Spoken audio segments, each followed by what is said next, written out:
পরিবার বলতে শুধু ছেলে মেয়ে বা সন্তানের নিয়ে নয় বা ভাই বোন তাদেরকে নিয়ে নয়, বিশাল এক পরিবার। পুরো রামগঞ্জবাসীকে উনি মনে করলে তার পরিবার, তাদের একজনেরও সুখ দুঃখ কষ্ট কথা জানলে উনি আর স্থির থাকতে পারেন না, অস্থির হয়ে যান কিভাবে তাদের কষ্ট কমানো যায়, দুঃখ কমানো যায়, তাদেরকে ভালো রাখা যায়।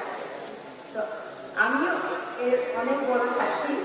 আমরা ফ্যামিলি মেম্বাররা সবাই এটা মেনে নিয়ে তার পাশে সবসময় আছি। আর আপনারা আছেন, আপনাদের স্নেহ মমতা ভালোবাসা দিয়ে সবসময় তাকে সুযোগ করে দিচ্ছেন আপনাদের সেবা করার। তার যখন নেতা ছিল না, এমপিতে যখন নেতা ছিলেন না বা একদম পলিটিক্সে একদম ইনভলভ ছিল না, স্টুডেন্ট লাইফ থেকে